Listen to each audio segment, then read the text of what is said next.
Alright, I already went through the options. I really like that it has an option to disable flashing lights. I appreciate that. Flashing lights didn't used to cause me as much trouble as they do now. Let's start ourselves a new game. Volume 1 of Bloodthirst and Bratwurst. Volume 2 of Aesthetics Crimson and Otherwise. Volume 3 of Ladies Grey and Lucy White. Volume 4 of Right and Wronged. Volume 5 of Affection, Unwanted or Untrue. Volume 6 of Text and Envy, Green. Volume 7 of Business, Fragrantly Illegal. Volume 8 of Stresses, Song and Otherwise. Volume 9 of Gazes, Cool and Tempers Hot. Volume 10 of Faraway Lands and Nearby Pals. Volume 11 of Pals and Promises Made and Broken. Volume 12 of Know Nothings and Know It Alls.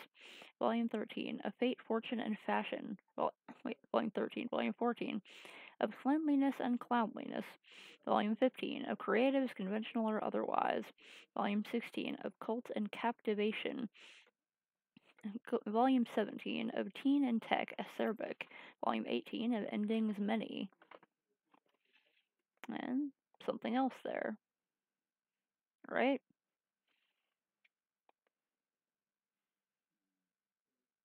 Yeah, I know this came out in like releases, volumes. Well, let's start with the first.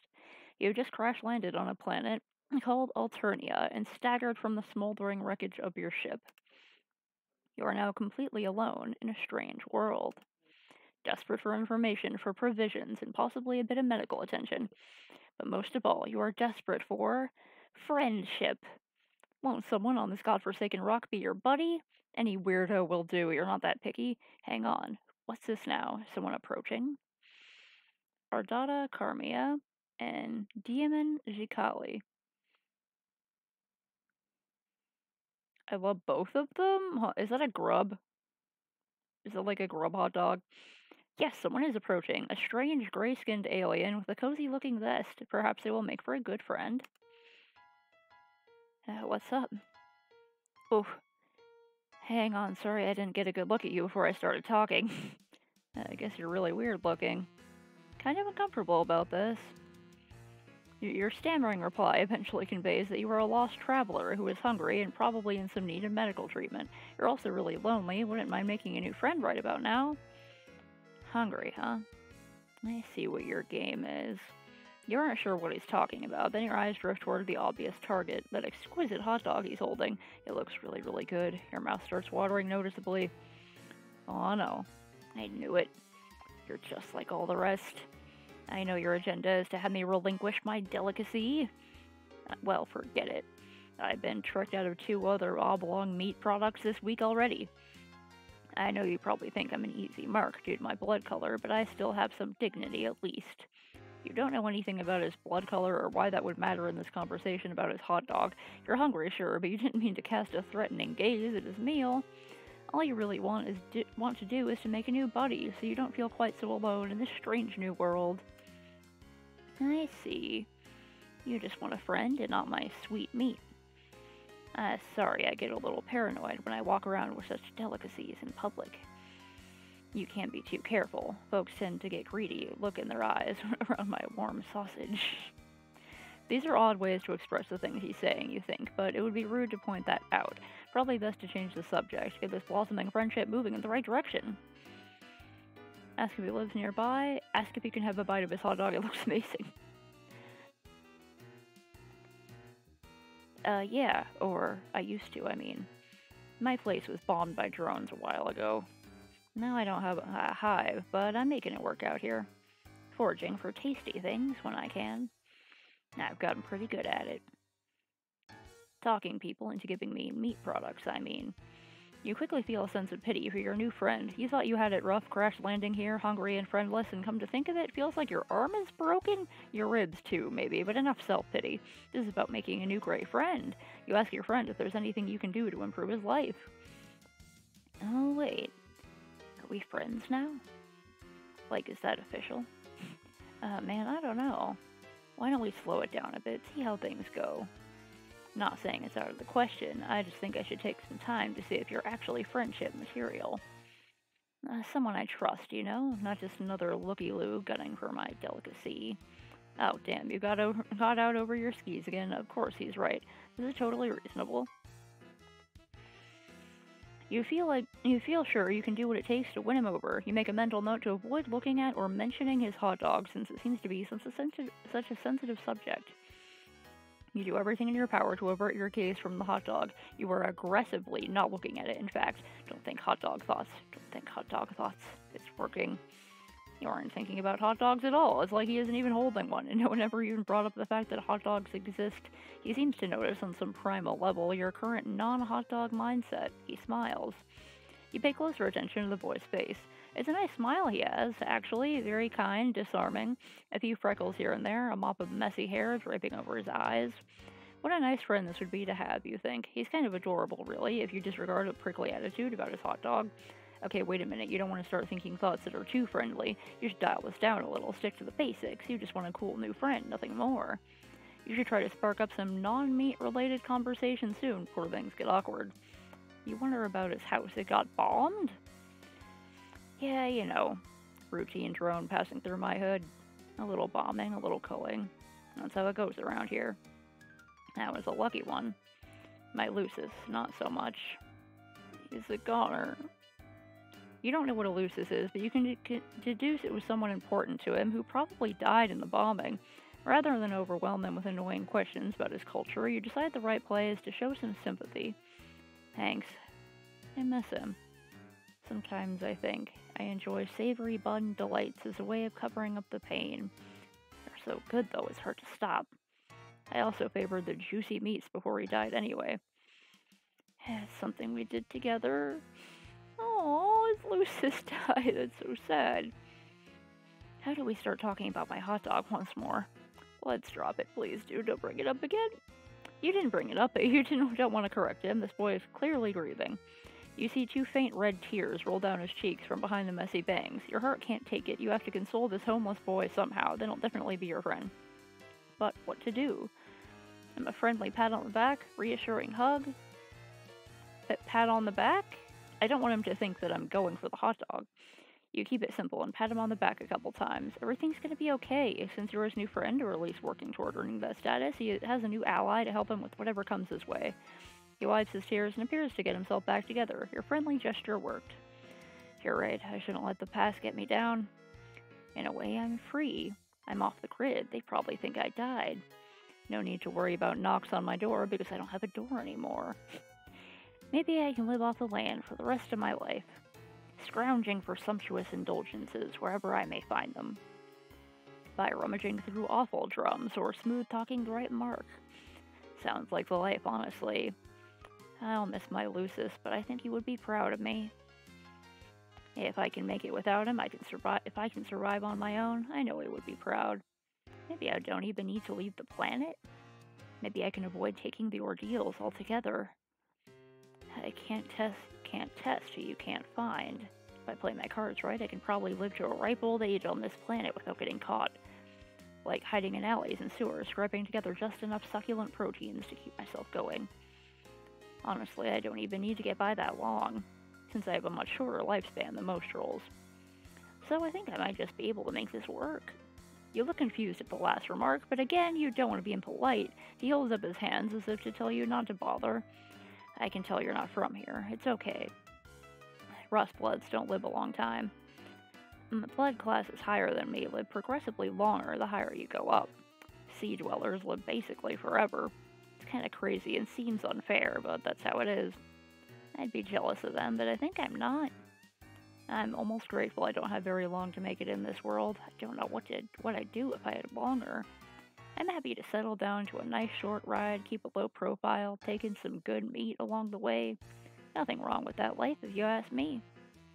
You understand. It seems like a tragic story, but if your friend has made peace with his destiny, you might as well too. You offer a sympathetic shrug and continue your impressive streak of consecutive seconds not looking at his hot dog at all. He smiles again. He seems to be relaxing, gripping the dog a little less tightly. That's good. You know, you're good at listening. Not many people understand me at all. A lot of people find my overly possessive attitude toward meaty delights to be strange and off putting. I've heard this more than once and lost some friends that way. Uh, there are some past personal dramas I do not want to think about, let me tell you. But you're different. Maybe you put me at ease because it's obvious you're even lower than me? I mean, no offense, but you are. Drones would vaporize a hornless goof like you, no questions asked. Oh, sorry, I didn't mean to scare you. You laugh it off. You're not scared, you say? You've survived worse. You pat your broken ribs and wince. You clutch your sore ribs with your broken arm and wince even harder because of that. Oh, man. Looks like that arm hurt, huh? I guess it's broken. Let's see what we can do about that. Here, hold this a second. He hands you his hot dog without hesitation. Oh, wow, he wants you to hold it? This is such a remarkable gesture of trust. You're overwhelmed. You gingerly take the hot dog with your good arm, being very careful. You hold the hot dog from beneath with your fingertips, as if it is a priceless, delicate treasure. He takes off his vest and puts it on the ground. Then he takes off his shirt. You avert your eyes for a moment, then realize that's silly. Nothing particularly indecent about this, you suppose. If he's comfortable, so are you. Then he puts his vest back on, takes the hot dog back from you, and hands you the shirt. Here, make a sling out of it. That should help. He's right, it does help. Your broken arm is a lot more comfortable and secure. This shirt smells like meat, too. You can't tell if you think that's a bonus or if it's weird. You decide it's a bonus. This is your new friend. He loves meat, and so do you. It's your greatest common interest, in fact. Nice. You know, I think we make a pretty good team. I don't know if I'm ready to officially call you my friend yet, but I may be getting close. You're pushing all the right buttons, man. Just, being someone who listens and understands. You have no idea how much that means to me. You're so happy to hear this, it makes your heart sing. Well, if you're keeping it totally real, some of these things he's saying are just a little strange. Like, maybe this boy wasn't really socialized properly by his Lucis, you guess? You think that might be his dad, but again, you don't dare ask, not when the positive feelings are flowing like this. Why kill the mood? He gets a little bit closer and swoops a hand through his thick black bangs. For the briefest moment, you catch a glimpse of one of his eyes regarding you fondly. Your heart beats a little faster. He puts a hand on your shoulder. You're starting to wonder if Ollie's interested in his friendship. You really hope that's all he wants. You don't think you're ready for anything more than that. You're desperate for friendship, or really companionship of any sort, but that's moving pretty fast for you. But you're too nervous to make your feelings clear on all this. If he goes any further, you're not sure if you'll have the will to protest. Listen, dude. This gorgeous meat product we both admire. I'm thinking, maybe we share it. I think that sounds good, actually. Oh my, yes, that sounds wonderful. You're so hungry, and you're beside yourself with gratitude that DMN is willing to share with you something so precious to him. It really means a lot. Here, I have an idea. He brings his face close to yours. He holds the hot dog up between your faces with both ends of the hot dog pointing to his mouth and yours. You're not sure what he wants you to do. You can't find the breath to ask. It seems like he wants you to eat the hot dog with him, Lady in the Tramp style. Yes, if pressed on it, you'd agree that the act is uncomfortably erotic, but you have to admit it is a good way to share a food item whilst ensuring it gets split about evenly. And you absolutely loathe the idea of letting a friend down. It's completely at odds with your values as a person. You chomp down on your end of the hot dog as he does with his end simultaneously. Holy shit, that is so good. You take another bite, and he times his bite perfectly. He's eerily good at this game. It's throwing you off your chewing a bit, which makes you cough a little when you swallow. But you don't feel like you can pause without breaking eating rhythm with him. Well, that might be what a bad friend would do. You keep going, without really quite swallowing as you go. You get closer to his face, which is creating an imminent situation you aren't sure how you're going to handle. You haven't planned for it, and it's coming up fast. The hot dog backlog collecting in your throat is getting a bit too heavy, so you try to swallow, but you can't. You gag and cough up all the chewed hot dog matter explosively into his face. He recoils, absolutely stunned. His bangs are blown back, and he's staring at you with wide eyes. Hot dog and bun bits are all over his face. He says nothing for a moment, and puts his hand on his throat. Oh fuck, he's choking. He points at his mouth desperately. You need to do something. The Heimlich, of course, that's what you need to do. You need to save your friend's life. You get behind him and put your good arm around his belly and form a fist. You plunge the fist in under his ribs, trying to dislodge his masticated delicacy. It's no use. You can't get any leverage. You need your other arm. It really hurts, though. You'll have to make the sacrifice for your friend. Yes, a friend who may have just tried to trick you into kissing him with a silly hot dog stunt. You're not sure how you'll navigate that tricky subject once he's breathing again, but you'll deal with that later. Right now, you have a life to save. You pull your broken arm out of his sling, grab your other fist in front of his belly, and squeeze. You try and try and try. His face is turning, well, not blue, deep red? You guess because his blood is rust-colored. Sure, that makes sense. You yank one more time, your broken arm throbbing in pain. A huge gob of chewed hot dog launches out of his mouth like a cannonball, and the expulsion creates enough force in the other direction it causes you to accidentally lift him up into the air, and you accidentally suplex him into the mud behind you. You, in turn, go tumbling over him, and the two of you are soon locked into an inseparable pinwheel of interspecies downhill mayhem. You roll and roll down the grassy incline toward a nearby neighborhood, toward a street. Luckily, you stop just short of the street, but Diamond's neck lands right on the sharp edge of the curb. After flipping in the air once or twice, you come right down on his face with your big ass. You hear a crack. Oh no! Diamond? You slap his cheek a little, no response. If he's not breathing, you check his mouth. Throat is clear of hot dog debris. Oh god. This can't be happening. You look around, panicked. This isn't what you need right now. All you wanted was a friend. You can't be held responsible for alien murder. You have to hide the body, see a couple kids creeping out of nearby houses to see what all the commotion is. There's no time, you've got to find a bush or something. There, over there, looks like a little alien bushy thing. It's pretty small, but it'll have to do. You drag the vested shirtless carcass over the bush. You dump the body in the bush, and it's really not convincing. It looks like a dead kid was unceremoniously dropped on top of a small bush in a poor attempt to conceal a murder. You gotta come up with a better... Wait a minute. Someone's standing behind you. Oh, hello. Hello, stranger. Don't worry about this little mess you've made. I'll take care of it for you. Oh, fuck, dude. I killed him. Oh, is there a way to not kill him? Oh, no.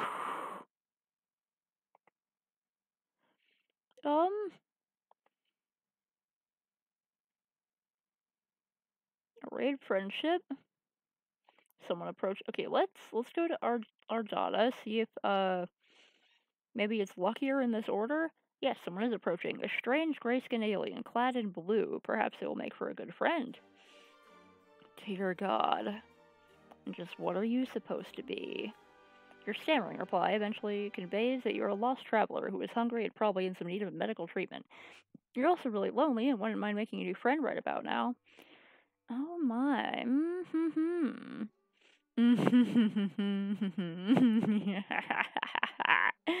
Oh, how funny this is. How very droll. You want to be my friend? It's too much. This thing at my doorstep, wishing to know me in any capacity. The hilarity somehow escapes my ability to capture with maniacal laughter. How rare. You apologize for your presumptuous request. You hang your head, turn around, and begin to walk away. And just what the fuck do you think you're doing? Who invited you to leave? You stop in your tracks obediently and turn to face her again. Your possibly broken ribs are throbbing in pain, but this does not strike you as the right moment to exhibit weakness. It dawns on me that we may have gotten off on the wrong saunter pod. Where are my manners? Ghastly behavior on my part. After all, it isn't your fault you seem to be some sort of hideous freak, is it? And such a tragic creature cannot be held responsible for such a devastating shortfall of social competence. I would weep for you, really, except that crying out of these three eyes at once gets a little bit messy. So instead, I think I'll be saving my tears for someone less offensively worthless. You aren't sure if she's inviting you inside, or if she just got you to stay a little longer so she can insult you some more. You try to remain stoic while your confrontational new friend decides what to do with you. Unfortunately, you sniffle slightly. Oh. Oh my, oh dear, you're sad? So amusing to me, mildly endearing even. Perhaps I'll decide later if it's endearing once I have more information. It's entirely possible I will retroactively decide it's disgusting. But for now, try to put yourself at ease. You completely pitiful fool. Not one more sniffle. Do you understand? You nod while practicing exemplary control over your nose. You have gotten yourself so agitated. I wonder why. You have nothing to worry about from me. Of course, I will be your friend, conditionally, I mean. There is a chance a designation will be formalized if you behave in ways that I approve of, starting now. Let's call it a friendship in progress, agreed? Your heart swells. This is what you've been waiting for, a new friend. Oh gosh, all you have to do is not try to fuck anything up at all, possibly for many hours. Come into my hive. This way, after me. You look like you could use nourishment. I don't know what it is that whatever you are eats, generally, but it doesn't matter. You will eat whatever it is I have on hand, if I tell you to. How does that sound? How does it sound? Sounds good, I'll do whatever you say. It sounds fine, I guess. Get the fuck out of my face and never come back. I wanted to see what would happen if I was even mildly rude. Rejection. Okay. Wonder how I don't kill him.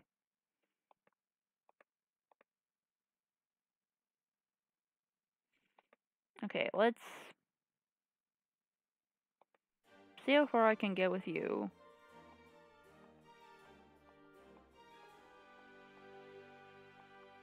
Mm-mm-mm.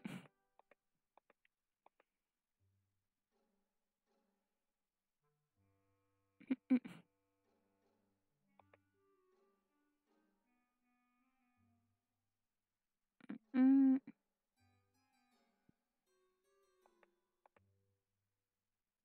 It sounds good. I'll do whatever you say. Obviously, it sounds good. You will definitely enjoy it. You will enjoy everything I provide you with and tell you to do. I can't imagine any sort of negativity or disagreement coming from one of my friends. I'm guessing you don't have many friends. I will assume that we will share this philosophy when it comes to friendship. You say, "Oh, yes, absolutely." You nod as enthusiastically as you can without aggravating your broken ribs. You consider giving her a thumbs up as well until you realize one of your arms is probably broken too. You'll try to make sure she doesn't notice, though. It would probably leave a bad impression. Come with me. There's something I need your help with. You follow her into her hive. It's a bit gloomy in here. You suppose she's going to fix you something to eat soon, as promised. You pass through her kitchen and out the other side to another room. Okay, you guess dinner can wait. This way, try not to let any of your broken limbs slow you down. A good friend wouldn't allow such trifling physical ailments to cause me any inconvenience. Oh, so you guess she does know you're injured. Fair enough. You hobble a little faster through another door into a much darker room, and now down a flight of stairs? It's hard to see. There are torches along the wall ahead. A monstrous noise rumbles below. Don't mind her. She's just hungry. She's always hungry, though. What's that? You're hungry too? I have not forgotten. What sort of piece of shit friend do you take me for? You didn't remind her that you're hungry. You thought it, though. Can she read your mind? You hope not. It's going to make this friendship in progress a bit awkward. Here we are. This is where you will. This is where you will be most useful to me as a friend. You look around. With a sense of relief, you see no sign whatever hungry thing was grumbling down here. You're less relieved to see several other kids trapped in cages of various shape and size. One of them makes eye contact with you. The boy is the same kind of alien as her, horns and all. He has a dark red symbol on his shirt. His expression seems to plead with you. He struggles to say, "Help!" Your new friend looks unamused and twitches her finger. "Help, he says. Help low, by which I mean hello, of course. Looks like you're the new friend in progress, chosen by the great and beautiful Ardata. She's my savior, my reason for being. I'm nothing without her. I'd hollow myself out and let her make a nest inside of me if she'd permit it." You turn away from this boy. You don't ever want to hear anything he ever has to say ever again. Don't mind him. He's always regarded himself as a comedian. Come over here. This is what I need your help with if you're going to have any value to me as a friend. You're led into a dark, dank corner of this, well, you're gonna call it like you see it, this dungeon. Your new friend has a dungeon full of sad, suffering children, and presumably a monster lurking somewhere in here as well. It's not ideal. And again, social beggars like you can't be choosers. I've been having an awful time with it. You can do it for me. It will save me time. You look at the thing in question. You doubt she's been having an awful time with it. You doubt this because it's still in its box, looking completely untouched since it was brought down here. It's a box containing a table? A table that looks ominously like it was designed to keep a person strapped to its surface. I will need you to assemble it. Here's the screwdriver, in case you need it. I will assume other required tools are contained within the box. You take the screwdriver with your non-broken arm. This isn't exactly what you had in mind. You don't know what you had in mind, really. A warm meal and friendly banter, perhaps a sling for your arm and a remedial balm for your limbs. Still, you open the box without protest. Hold on, before you start, this will make for excellent content. My fans will appreciate this. She sets up a video recording device on a tripod and points it at you. A video feed comes to life on several monitors just behind you. You see in one corner of a screen an unflattering angle of your torso hunched over the furniture box. Other rectangles contain shots of the other kids in cages around the room. You suppose cameras are pointing at them, too. You had no idea this French imp came with the perk of instant stardom. Now you may begin. She's suddenly sitting in a comfortable looking chair facing you and holding a chalice, swishing around some viscous liquid it contains. You have all parts spread out on the floor, organized according to their labels and the instructions. You try to remember the last time you assembled something like this. You don't recall enjoying it. To be perfectly honest, this doesn't look like it will be fun at all. She frowns conspicuously. Oh, how sad for you. I'm sorry. Is this activity not to your liking? You reassure her vigorously that no, it actually looks amazing. You love shit like this. It's what you were born for, you say, as you swoosh the screwdriver around, demonstrating your plainly evident skill with the tool. Forget the thing you just thought. Completely arbitrary and wrong thoughts pop into your head all the time and meant nothing, you swear. Mm-hmm. Yes, I hear that a lot. Continue. You open the little bag full of screws. Jesus, there are like 50 screws to this thing. Where could most of these screws possibly even go? Judging from the picture, the table doesn't really seem that complicated. You look at your screwdriver and study the screws. Every single one requires an Allen wrench. Does this even come with an Allen wrench? The instructions seem to suggest it does. You look around but don't see one. Did you open the bag too forcefully? Did the Allen wrench go bouncing off a dark dungeon crevice nearby? Maybe you lost some of the screws too. Damn it. You begin to sweat and look around nervously. You check underneath one of the parts. No, it's not under there. You grip the screwdriver a little tighter. You wonder what to do next. Get the hell out of here. Just do the best assembling the table. This is what friends are for. Malicious compliance? Oh, hey, she also has a spider. Alright, I could try to run. Let's try to assemble the table. You decide it would be best not to complain about the missing Allen wrench. Your friend would probably consider it bad form. You'll just make do and twist in all the screws by hand as best you can. Your broken arm isn't making this any easier. You favor the other one and prop pieces into place precariously, leaning against each other, while you nudge them into position with your legs so the screw holes align. It's really frustrating work, you're not going to lie. As you're twisting in the first screw, the grooves slip and the screw gets stuck. They've already turned it too tight. Now it's hard to get it out. You twist in reverse harder, but your fingers slip and the table pieces start to slide. They're gonna fall. You react to catch them, but it's too late. The heavier piece tips over and slams you in the broken ribs on its way to the floor. It hits the floor with a bang. The stuck screw pops out and goes bouncing 10 or 15 feet away, settling deep underneath the piece of dungeon furniture. God, you're probably gonna need to get that. You hear a light chuckle. Good. Good. She takes another sip from her chalice and settles even more comfortably into her chair. Is she enjoying this? You think she's enjoying watching you struggle to put this stupid thing together? Maybe a little too much. Nevertheless, you continue. A friend is a friend, and you don't like to let your friends down. You committed yourself to this project. You will get the screw out from under there a bit later. Maybe when you need the final screw, you turn your attention back to the table pieces and try a different strategy. You take the biggest part, the table platform, flat on the floor. The legs should be pointing upward if they were attached. You position one leg in the right spot in alignment with the hole. Sit on the table platform and steady the leg with your feet. You grab another screw and concentrate. She sounds so pleased. It's strange, you admit, for watching this sort of activity to make someone so happy. But you also have to admit that taking a certain pride in it. It's wonderful, actually, to feel useful, wanted, important even if somewhat menially, to a great new friend who has discovered a way for your talents to improve her life. Out of the corner of your eye, you notice one of the caged kids reaching out with his hand. He's concentrating. Then you notice the screw you lost slowly slide out from it underneath its hiding place. Nice, everyone's working like a team down here. Ardata does not look at the kid, but sneers a bit. She reaches toward him, and he appears to have trouble breathing. After a moment, you notice the screw slowly slides back under the thing. She releases him from his breathing problems, resumes her pleasant expression, and takes another sip from the chalice. Okay, so she has high psionic powers, huh?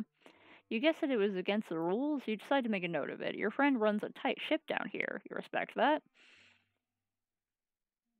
About an hour later, you have all four legs on, plus some other accoutrements attached. You wrestle mightily with the thing to get it upright, using your only good arm. It seems she may have forgotten about the final missing screw. You doubt the table needs it. You decide you won't bring it up if she won't. You give it a test. It's pretty wobbly since you were only able to tighten the screws with your bare fingers, but again, she doesn't seem to mind. She reclines, and has a look on her face which makes her appear absolutely enamored of her handiwork. She has finished her drink, and the chalice is on a side table. Some awful looking thing crawls along the floor toward her. It looks like some sort of spider the size of an average dog. Its abdomen is preposterously large. Actually, you think it's a huge tick? That's what it looks like. It settles just in front of her. She puts her legs on top of it and crosses them. It settles under their weight and grumbles. Let's try it out, shall we? You shrug and sit down on the rather rickety table. You're about to lie down, but she interrupts you. No. You fool, you absolute fool. What do you think you're doing? That's not what I meant. Get up. You stand up, embarrassed. Again, without looking at the caged kid, she raises an arm toward him and beckons. He stares blankly and opens his own cage, which apparently wasn't locked. He shuffles vacantly over to your table and lies down on its surface. She looks at you expectantly. You aren't sure what to do. What? You didn't think I'd be playing table stickball on that thing, did you? You aren't sure what table stickball is. Oh, you really are pretty simple, aren't you? It's like a miniature version of arena stickball played on a table. Got it? You don't, but you nod. Now go to it. You shackle the kid's arms and legs to the table. That seems to be the right thing to do, since the thing comes fitted with shackles. She gets up and lifts her huge tick-like pet and makes more grumpy noises. She plops the enormous thing right down on the kid's chest. He appears rendered unable to protest. The tick bites the boy's neck and begins to feed. She smiles and pats his swelling abdomen. Dark, rust-colored blood dribbles from the place where it has attached to the boy's neck. Ugh. Moments go by while she looks gratified by the process, proud almost, then she looks at you expectantly. Well, you don't know what she means. The final screw? Aren't you going to retrieve it and screw it into wherever it needs to go? The job isn't done. I don't keep the company of many individuals who leave things unfinished, you know? Of course, what were you thinking? She should have known your friend wouldn't let that go unnoticed. Actually, you feel like an idiot for thinking it would. You stoop very low to the ground, on your knees, placing your cheek just above the floor. You peer under the large edifice. It's dark in there and goes back a ways. Lots of room for that darn little screw to roll. You take a few pitiful swipes with your good arm, but come up empty. Must be further back. You think you can see it? Yeah, that must be it. Just a little further. You have an idea. A tool would be helpful. Guess a screwdriver will come in handy after all. How did she know? Your new friend must be very wise. You think you're liking her more every minute. You grab the screwdriver and feel around with it. Yes, you got it, you think. You carefully scrape it closer to yourself, then pick it up. You then go back to the table to find the one remaining hole you left unscrewed. You slide under the table as a mechanic would with a car. There it is. The table is creaking and wobbling quite a bit now. The chick is really getting into its dinner, it seems.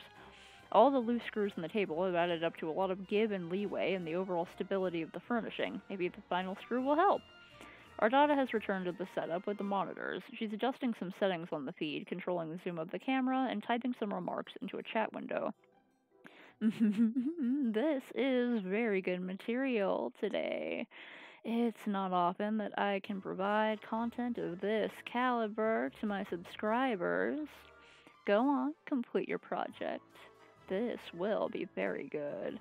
You still think it's weird that she likes watching you put furniture together so much, but you're not one to judge friends. Sounds like a great way to lose friends, honestly.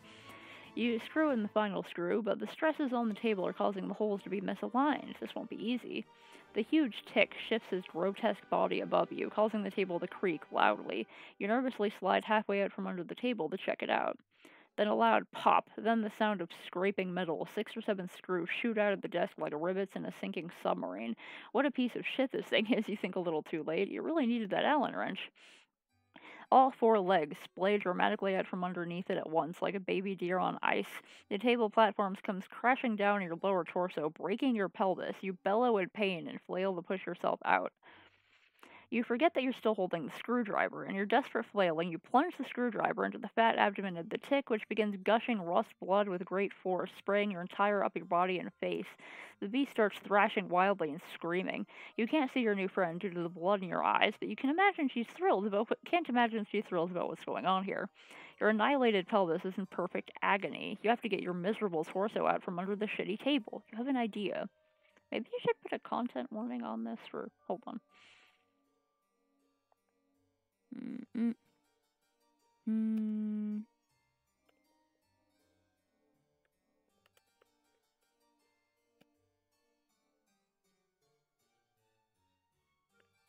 Mm.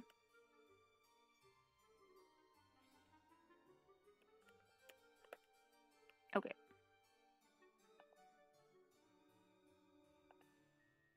Okay.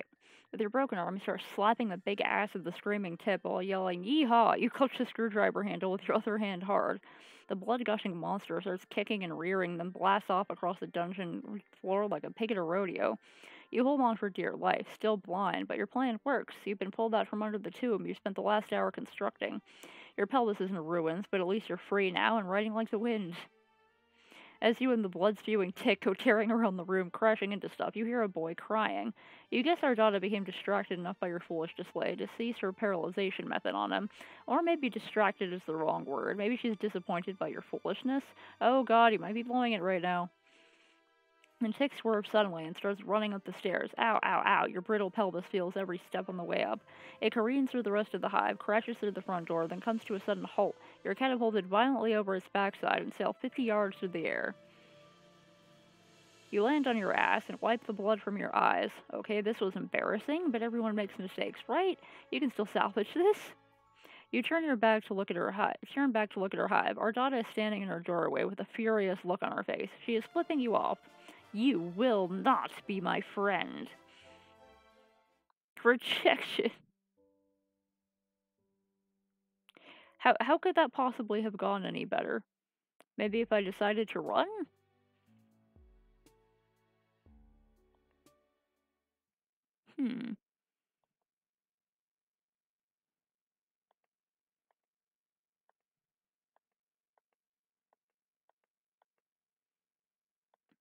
Okay, DMN over here.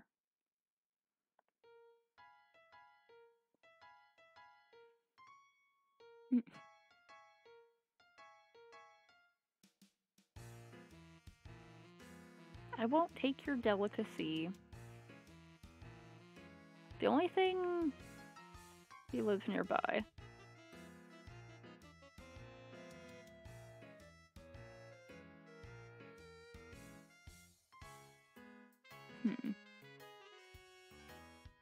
It's a really cute theme.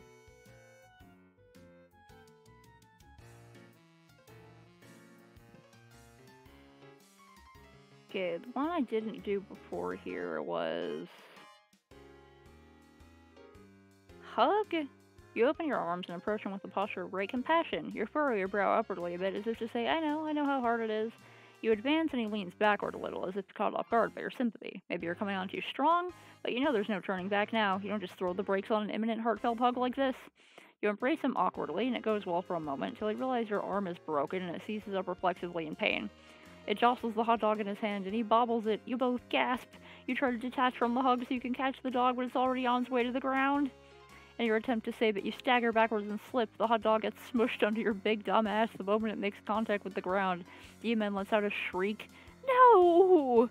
Oh, dude. Dude, my dog! You scramble to get up in time, hoping you're not as owned as it looks. But your feet keep slipping, and your butt keeps grinding the hot dog into the mud. When the carnage finally subsides, you roll over and check it out. It's completely unsalvageable, just a gross meaty mud mash like the hot dog never even existed. Demon howls in agony and slumps backward against a tree. Oh no, you fucked this up so bad. That's it, man.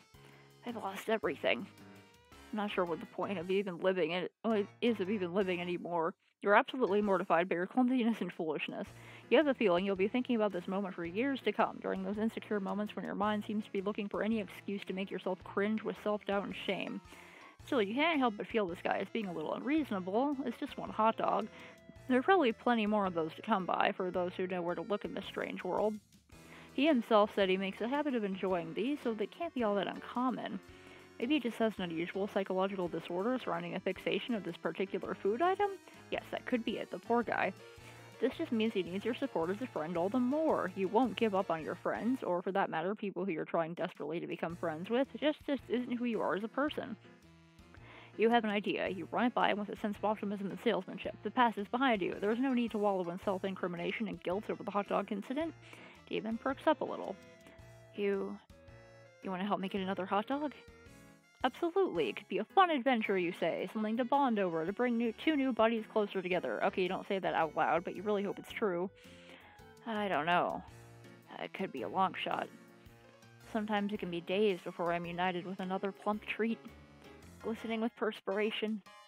Steaming, relaxing comfortably in a soft, melt-in-your-mouth loaf. Damn. I really want a hot dog. I guess I don't have much choice but to take you up on your offer, do I? And what do you have in mind? It's a good question. You haven't made a plan yet, and frankly, you don't even know where to begin.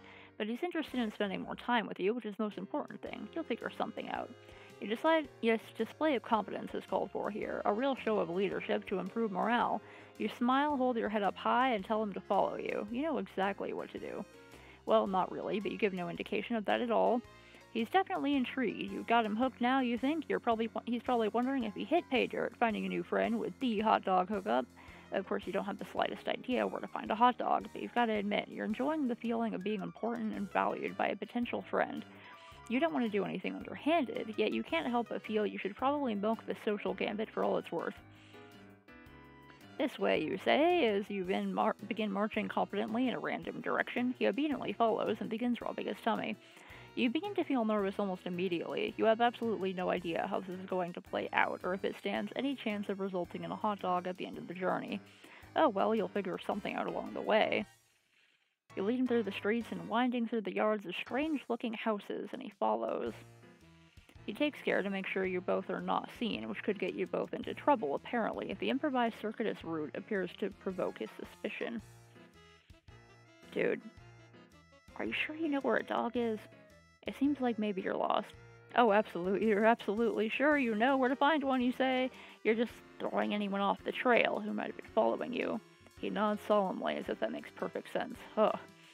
But you can't keep him guessing like this forever. You gotta do something. Take some bold action to keep his interest in this wiener quest. You say, this way, down here, this is a shortcut to the hot dog supply you're privy to. It's the mother lode. In the sewer? Yes, totally. It's just a short trek through the sewer. It shouldn't be more than another hour or several of sewer trudging. That is, if he still has the will to do what it takes to get his hands on more juicy dogs. Oh, hell yeah. You know it. After you, man.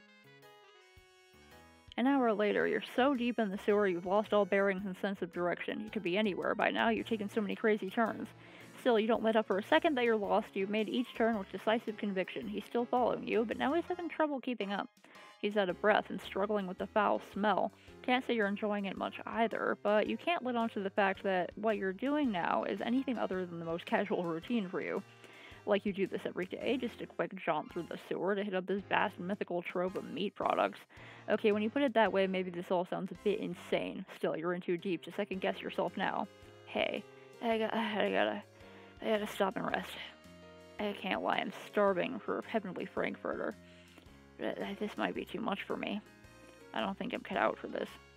You pause and look back. He's sitting down now, slumping against a filthy sewer wall. You're intensely relieved to see you may have just won this impromptu game of sewer hot dog chicken. But more importantly than that, this looks like an ideal time to show some sympathy and have a bonding moment with your would-be friend.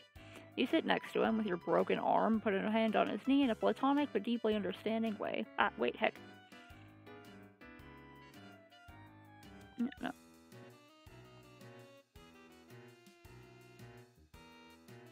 Yeah. Platonic but deeply understanding way. Your arm hurts when you do this, but it's worth it. Every little gesture counts when making a new friend. Okay, well, let me do a save for once. I just kind of suck. My Lucis is gone. I don't have any skills, and most people think I'm weird for liking hot dogs so much. I'm probably just gonna get cold. I'm not good at going on adventures or doing anything hard. All I'm good at is finding an easy meal here and there, however I can get it.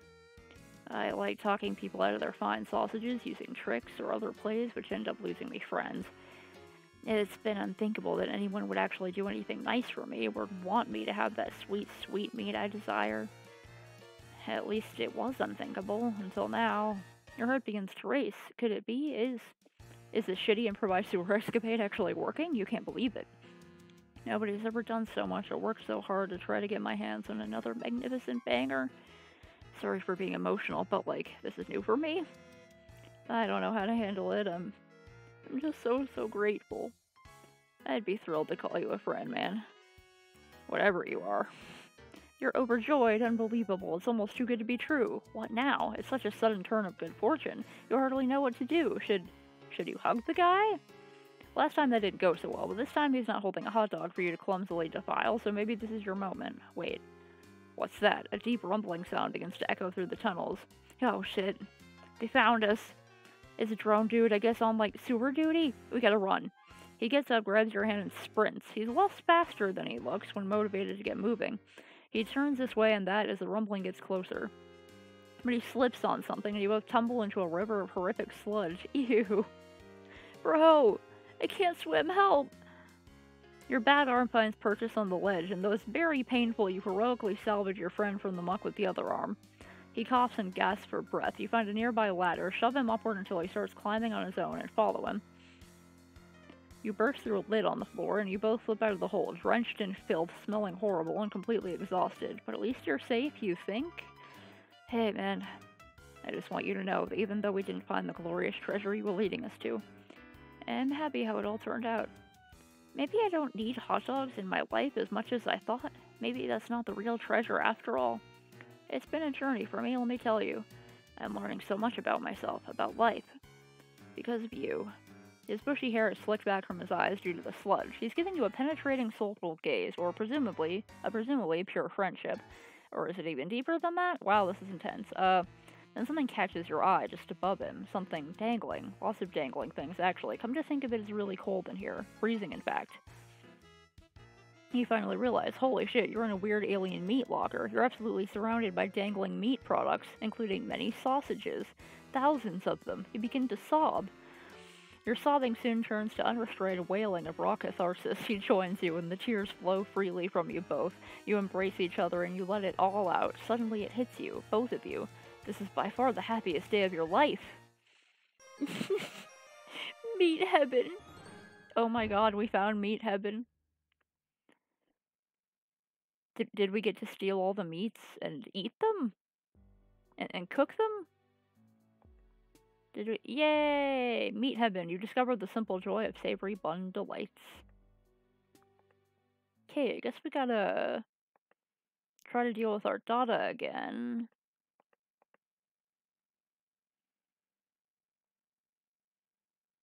Our Dada Carmia. Yes, hello.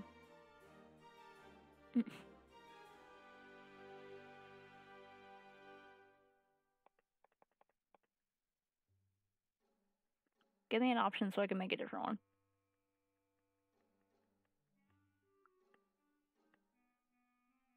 Sounds good.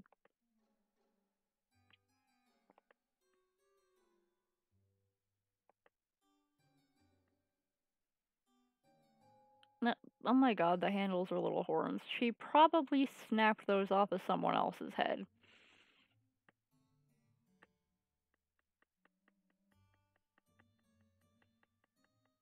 Okay, so what happens if I try to run?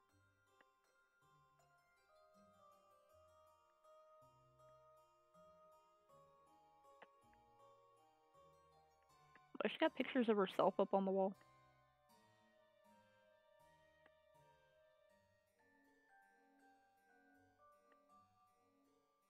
Okay, let me save here.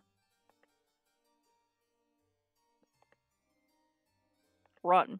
First, you clear your head and try to think innocent thoughts. Fluffy clouds in the sky, ironing some clothes, a winning touchdown pass from the sports. Ardada's long black hair spilling over her cloak. Wait, these are not innocent thoughts. Shut it down, shut it down. There's no time for thinking. You have to act. You hurl the screwdriver at her and run. She calmly lifts a hand toward one of the kids in the cages. The kid tenses up and lifts a hand in the direction of the screwdriver. The screwdriver freezes midair, right in front of Ardada's head. Okay, she can mind control other people into using their psionic powers. Okay. You run up the stairs. She twitches a finger. The cage kid does a full body spasm, and the screwdriver goes sailing towards you. It stabs deep into your leg, and you buckle over, tumbling backward down the stairs. You're a crumpled heap at the bottom of the stairs, bleeding, and you think your arm is broken in 2 places now. That didn't seem very friendly to me. Luckily for you, I'm very determined to make relationships work, even ones with people who flee simple furniture assembly projects. She stands over you. You attempt to pull the screwdriver out of your leg, but your entire body blocks up. You can't move. She holds an outstretched hand just above you. You shouldn't try to move yet. And you certainly shouldn't try to pull out that screwdriver. You'll get blood everywhere. To my 3 little eyes, under the present conditions, it seems to me that only one of us should attempt walking up these stairs. You feel relieved. Perhaps she has some alien means of levitating you up the stair. Wait, no. Your body is tensing up again. It's moving without your permission. You get to your feet without taking the screwdriver out. Wow, that hurts. What is she making you... Wait, what? What? She can't be. Use both of your arms and all of your strength and pick her up entirely. The pain from your arm is excruciating. Arms with broken bones are not meant for heavy lifting. The additional weight on your wounded leg isn't great either. You hold her as a groom would hold a bride. She wraps her arms around your neck to hang on to you in what strikes you as an overly familiar manner. She looks directly into your eyes and grins. This is better. Now, onward and upward, new friend. Your legs begin to operate without your consent. They wobble and struggle under the weight. The wound throbs. You lumber back up the long flight of stairs, carrying her all the way. You take her back to the kitchen and set her down in a chair seated at a table. You didn't think I'd forget about dinner time, did you? Let's put your unfriendly behavior behind us. It's a good thing for you that I'm benevolent enough to overlook disgusting acts of betrayal. You may have noticed I keep several friends in my hive who I have similarly forgiven. Consider the transgression blood beneath the abattoir. You exhale. Not that she mentions that, yes, you are hungry. Maybe a warm meal will lift your spirits and get this heretofore turbulent friendship back on track. Maybe you'll even get the chance to pull the screwdriver out of your leg. You pull out a chair and attempt to sit down, but your leg locks up, and then you stand again. Apparently this is not the right thing to do. Oh, but why are you sitting? There's cooking to be done. You stagger mechanically over to the fridge and open it. You pull out a large hunk of some sort of alien mystery meat and put it on the counter. With your broken arm, you reach in anguish for the big dangling meat cleaver. You chop the hawk, wincing with every swing of the cleaver. You place the sliced meat in a frying pan, sear it lightly, and serve it on a plate very rare, just the way your new friend likes it. You didn't know that's the way she likes it, but you surmise this is what she prefers in a piece of meat, since technically she is the one doing the cooking. You put it on the table in front of her, along with a fork and knife beside it. Your muscles relax as you apparently are allowed to control your own body again. She does nothing, except for look at you with a pleased expression. You eye the meat in front of her, then the meat on the counter, and the chair on the other side of the table. What should you do? Prepare a plate for yourself? Is that what she wants you to do? Well, it looks like you're confused. Isn't it obvious what to do next under your own volition? A good friend would know what to do. In fact, I don't think a good friend would take nearly as long to decide what the right thing to do next is. It actually seems to me that a very rude friend would hesitate for as long as you are hesitating. Or perhaps someone who is not a friend at all. You begin to sweat again. You clearly don't have much time to make up your mind. If you wait for even a few seconds longer, you'll probably be guilty of being a bad friend, maybe even a dreadful one. That's not the type of person you like to think you are. What will you do? Oh, that's the only option. Feed her. This feels like the only obvious thing to do. She's looking up at you quite expectantly. You reach for the fork with your good arm. You go for the knife with your other. You can't do it. The arm is much less serviceable when the muscles are not being forced via psychic override to disregard the pain response. Nevertheless, she looks at you patiently and smiles. That's nice of her, you think, not to be mad about it. You feel like you're growing closer to your new friend by the minute. You put the fork down and pick up the knife with your good arm. You cut the meat into several pieces with a careful sawing motion. You put the knife down and pick up the fork and stab a piece. You put it close to her mouth. She seems pleased. Very good. Nice technique. Well-sized morsels, too. She chews the meat with excellent form. She has very good table manners, you think. When she finishes the pieces, you slice off some more and continue. The meat looks very good. Your mouth is watering, but she doesn't offer any. Oh, well, when it's the right time for you to eat, too, you're sure she'll let you know. I don't think she's going to let you know. The meal is finished. There is no more meat, except for a few pieces of unchewable gristle, which you did not try to feed her. That would be thoughtless, very bad service. She reclines and steeples her fingers, looking quite pleased with how the evening has gone so far. You aren't sure why she's laughing. Did he do something funny? Oh my! What a fool. You point at yourself, wondering if she's referring to you. You don't know what you've done that was foolish. If so, you're also still not sure what she finds so amusing.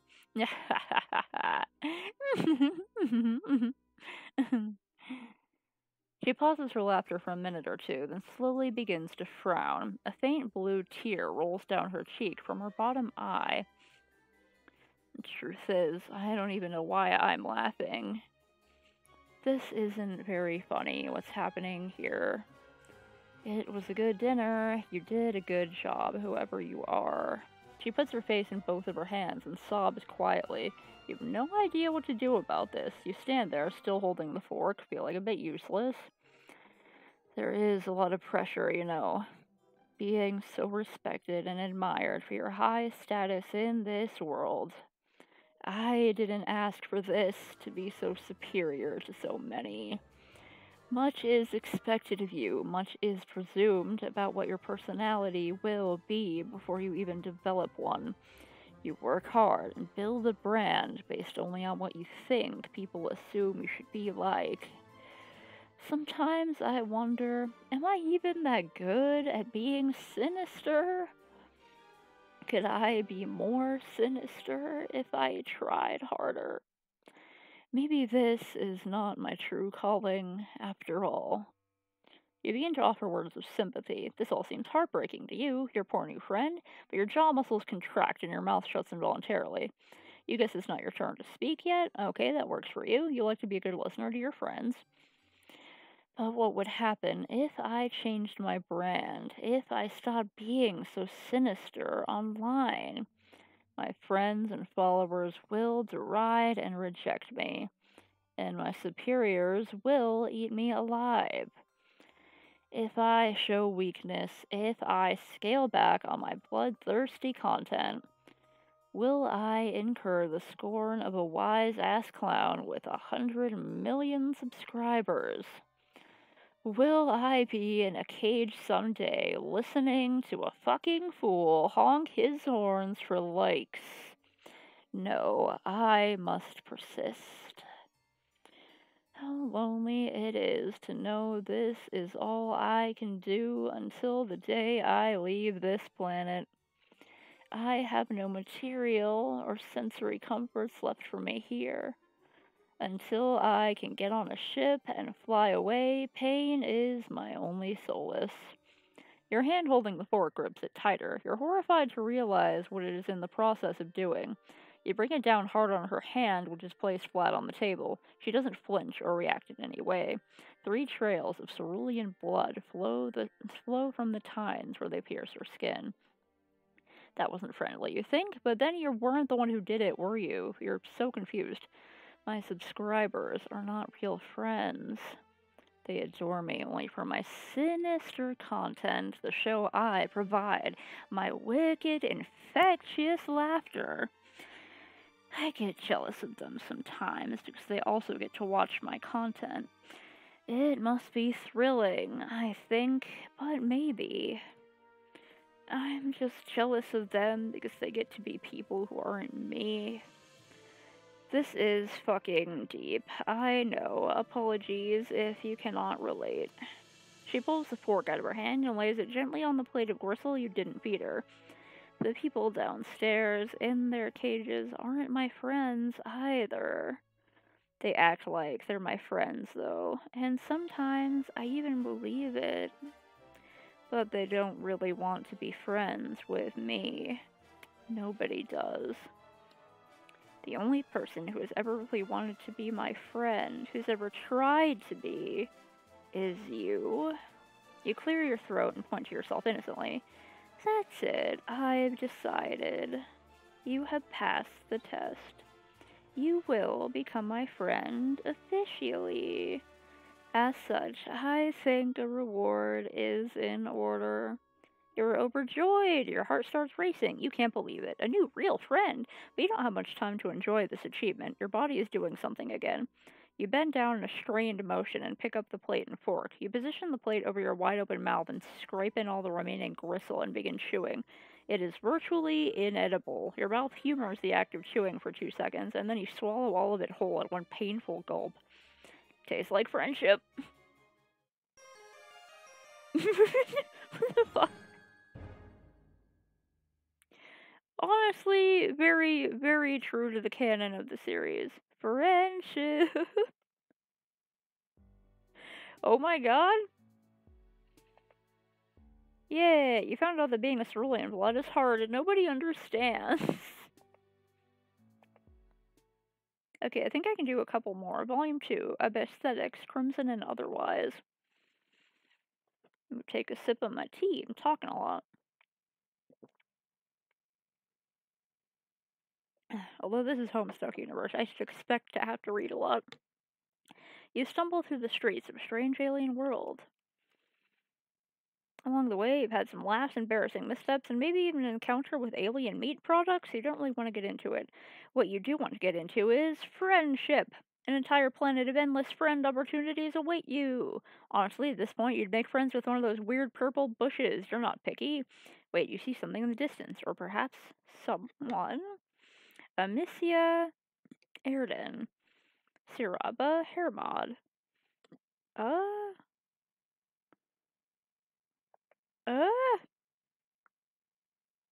Lo, what light through yonder weirdly organic architecture breaks? A small figure approaches. Oh my gosh. You are So far, you've swallowed quite a few insults in regards to your looks and intelligence level. You aren't really the type to let the shallow opinions of others get you down. It's been kind of a rough day. You brace yourself. Cute! Oh. She gives you a sweet, sincere smile. I've never seen anything like you. It's giving me all sorts of new ideas. Boy, do you hope some of these new ideas are about friendship. Now that you've got a taste of it, you are hungry for more. You take a stumbling step forward, and your ribs remind you that although the potential of camaraderie is enough to improve your mental health, it can't cure acute injuries. Oh, You don't look so good. Come inside. I'm looking for some new contributors. Contributors? Could she mean friendship contributors? No, that's dumb. I think she wants to paint with your blood, considering the stain she's covered in. Maybe she runs some sort of alien newspaper and she wants you on staff. She looks a little young for that, but what the heck do you know about alien management hierarchy? You follow her to a nearby building, and now that you're looking up from your ravenous hunt for companionship, you notice that you've wandered into a kind of upscale part of town. There's a lot less garbage and people collapsed in the street. You see one of those spiky robot things, but it's washing a window instead of shooting a laser at a group of children. If that's not high class, you don't know what is. Before you can follow her inside, she turns around in the threshold, blocking your way. Real quick, you don't happen to be an artist, do you? Artistry? Well, as a matter of fact. Tell her, yeah, it isn't exactly your whole deal, but you know, Daddle. Tell her no, you never had much of a knack for it. Yeah, art. Oh, I see how it is. Well, you aren't going to snake rodent any trade secrets out of me. Goodbye. Oh no! You completely. She's just running away and flipping me off. Okay.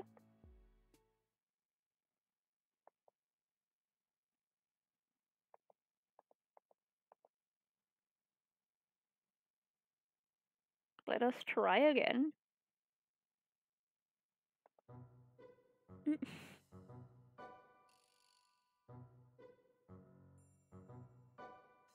She's very cute.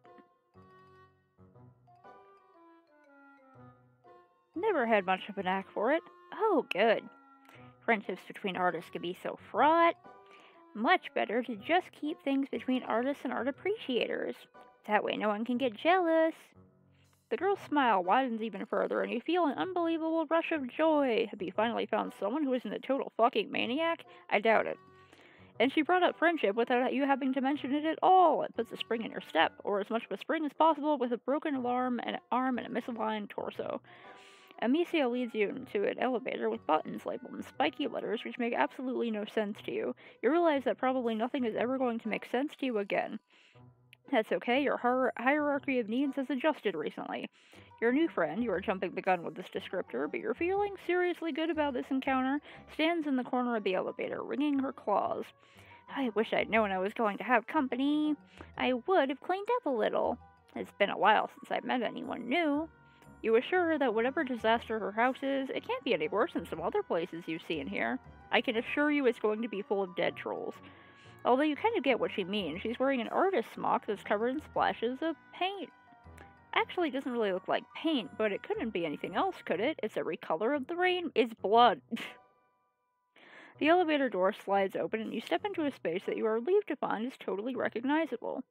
A table overflows with messy palettes and brushes, cloudy jars of water and sponges. Several easels stand beside the windows to catch the light of the two moons, and a number of canvases lean against the wall, turned so you can't see what's on them. First things first. Amicia brings you over to a wall screen that looks way more high-tech than anything you have on your now-defunct spaceship, tapping away at a series of unreadable symbols. Then she indicates you should take up your sling. Here, go ahead and stick it in there. She seems to want you to put your injured arm into a large hole in the wall, which you do because you're sure your new friend has your best interest at heart. The hole shrinks down like a blood pressure cuff, sending bolts of agony through you. You want to yank your arm back out, but you don't. Even if it's broken, you still like having it attached to you. Instead, you shout a lot and thrash your other limbs around. Calm down, you big wiggler. It's like you've never seen a medicalizer before. If you don't stop moving, it won't work. Tears spill down your cheeks, but you force yourself still. You bear the pain. You'll do it for your friend. She's looking at you so hopefully, and she's so delicate and pretty, almost angelic. You look at her face and tell yourself it's all going to be okay. Finally, the hole releases you, and you pull your arm out to find it completely healed. You can move your fingers. It doesn't even hurt anymore. Hey, things are looking up. See, I told you. This is great. You're overwhelmed with the urge to celebrate. Be chill about it, get excited, and dance for your new friend around the room. Have you forgotten about your torso? Let's see what happens when that happens. You try to resist the urge to celebrate. Oh, heck. I forgot to save. You take Amicia by your tiny hands and twirl her around the studio. Or you try to. You forgot about your busted ribs. You sure are doing that a lot. You let go of Amicia and go careening off into one of the tables, thankfully not the one covered in art supplies. You hit the corner and go down onto your already incredibly sore ass. This is what you get for acting like a huge fucking tool in front of your new friend. Are you okay? Was that some sort of ritualistic rite of healing I've never heard of before? You shrug against the floor. Amicia leans down and picks you up in a bridal carry, despite the fact that she's about half your size. It makes your ribs hurt, but what doesn't nowadays? Amicia lays you down on the weird lumpy couch. Are you sure you're okay? You look a little... She trails off to nothing. She's looking at your left arm, which you have draped over yourself awkwardly to sort of try to hold your torso together. That color... At first you think she means the color of your skin, which is different than her light gray. Then you think she means the truly fantastic buffet of bruises you got going on. But then you realize that in your prancing idiocy you managed to scrape up the inside of your arm. Blood oozes sluggishly from the wound. Amicia dredges a finger through it. You're half expecting her to put it in her mouth for this to become a whole cannibal situation. Well, since you aren't the same species, it wouldn't really be cannibalism, but still, well, thanks. Instead, Amicia just holds her finger up, the drop of blood trembling on the tip. This color... I've never seen anything like it. She dashes off to one of her tables, pulling over a sketchbook and dragging her finger down it. Your blood paints a rusty line down the center. She lets out a little squeak of excitement. This is amazing. What, red? Not red. There's a million dirty little rusties swarming all over the city. I'm drowning in red. This is crimson. It's incredible. You must be some sort of mutant. You are really lucky I found you instead of one of the drones. Lucky you? Ha ha ha, yes, very lucky, the luckiest. Though your arm is healed and you're out of whatever doubtlessly weird weather happens on this planet, maybe Amisa's right, maybe you are lucky. You close your eyes and try to breathe, zen yourself out, really center yourself in your own body and all that garbage. Then you open your eyes, and wow, you sure aren't centered anymore. In fact, you completely roll to the left as you try to get away from Amicia, who is back and standing over you with a gigantic axe. Watch out! Amicia grabs you, drags you back up onto the couch, and plants her hand on your solar plexus, effectively pinning you down. You will hurt yourself if you keep flopping around like a beach blubber beast. You want to be friends, don't you? You want me to help with my You want to help me with my artistic aspirations, right? You get the feeling that she might be trying to manipulate you, just the tiniest little suspicion is possible Amicia has recognized your intense craving for companionship and is trying to exploit it. You don't like being suspicious of a new friend, but that is a pretty big axe. I don't know what's got you so worried. I just want to show you my axe. Oh, of course, makes sense. It is a really nice axe. You hold out your hand for it, but of course it is too heavy for you, and your hands are all sweaty and you fumble it. Fumble the really sharp weapon. Amicia tries to catch it before it's too late, and somehow in all the wriggly struggle, you end up getting cut, like very cut, across both your wrists. In fact, you don't think she could have aimed even better if she'd been trying. Oh. Oh dear. Hard agree. Don't struggle. You'll only hurt yourself more, silly.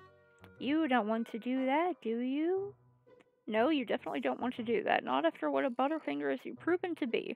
Amicia gets up and put the axe down, and you kind of lose track of her for a little while. You're bleeding all over her couch, and everything around you starts to go shiny and unreal. She comes back with a couple little jars that she uses to catch your blood. That's a good idea. You sure are making a mess. You wonder if they're specifically blood jars. They look like jam jars. Alien Jam. Space Jam. God, you love that movie. It's been so long since you've seen it. Definitely the best PG movie about basketball. Way better than the one with the dog and the clown. Do they even have basketball here? You ask Amicia. She just shushes you and brushes your hair back off your forehead. She keeps smiling and saying comforting things. God, she's such a good friend. Before long, you do what it's honestly a goddamn shock you haven't done before now. You pass out. When you come to, you are propped up against the wall in a weird way that you wouldn't love even if you weren't an invalid and both of your arms are jammed in a hole in the wall. The med hole, the glory hole of well-being, the magic sphincter. You grunt and pull your arms back out. They're healed. The cuts on your wrists are just two faded pink lines.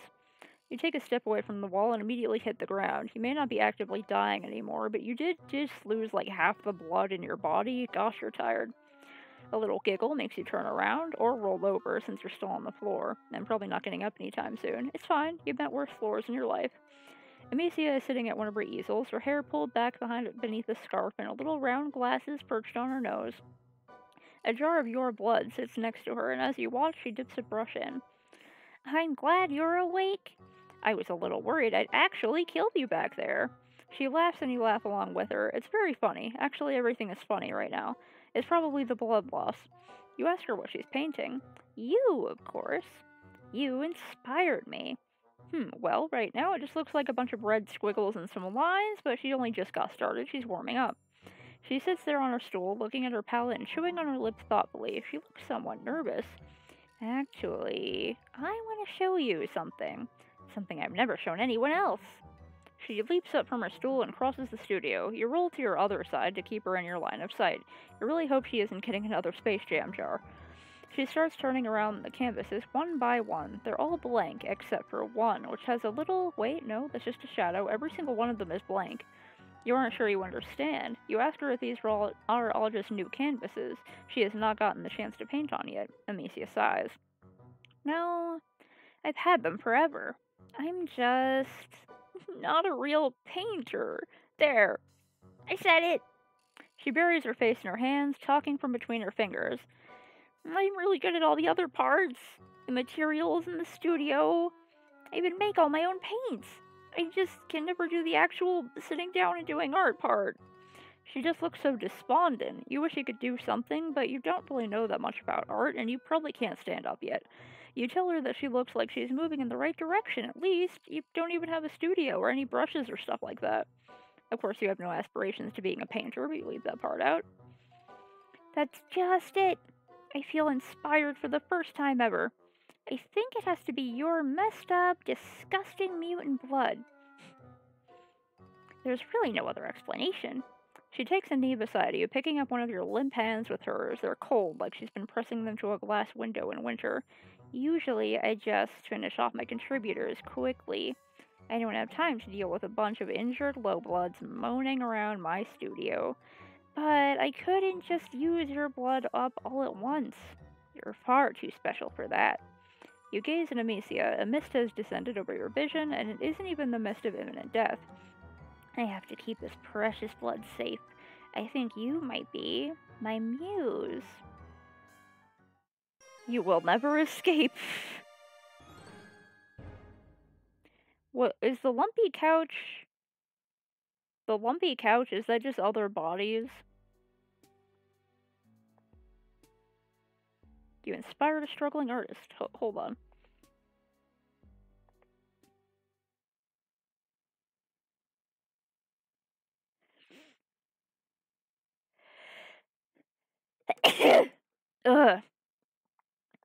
Okay. I'm gonna do this next one. I'm assuming that the lumpy couch was, just a pile of dead trolls? It has to have been, right? Let's check out Siraba, see what's up with him. Looks like he's got some psionic stuff going on. Yes, potential new friend approaches. They almost look as messed up as you are. Oh, what the fuck, Lamau? You an alien? You nod enthusiastically. You sure hope your prospective new friend is comfortable with extraterrestrials. Things could get pretty awkward otherwise. You should really, not be outside, Lamau. Freaks like you will get picked off by drones in a hot second. No offense, Lamau. You don't really like the sound of being picked off by drones. That would really inhibit your companionship plans. You hastily explain to the strange one-eyed troll that you crash-landed on this planet and are in a desperate search of friendship. Your plight seems to move them. Well, shit. If you really don't have anywhere to be. Promised I wouldn't do anything cool risky. But what the hell, Lamau? Come with me. Name's Siraba, by the way. You follow Siraba down a twisting stretch of road. Wow, this is going great already. You bet you'll have a new friend in no time. Oh, this is a place, huh? Alright, here's my hive. You can hide out for here now. You hide out here for now. I got a lot of followers who are pretty into aliens. They might get a kick out of this, Lamau. You look around Saraba's hive in awe. They sure seem to have a batshit crazy taste in home decor. Is that a grub bong? Oh my god. The vaporwave in the background with the horns. Checking out my aesthetic. I worked pretty hard putting this place together. It's all about the look in the BG when you're streaming, Lamau. Don't want my friends to think I live in a fucking dump and spend most of my days depressed and crying, Lamau. You like Moisture Wave? What the fuck is a Moisture Wave? Seriously? Don't even know what Moisture Wave I like. Can't really see why you would want to be friends with me, Lamau. Cause TBH, I don't even know how to explain it to you. You just have to, like, get it. Saraba considers you for a long moment. Actually, yeah. This isn't gonna work out. Get out of my hive. Oh no! Thrown out! Okay, let's try again.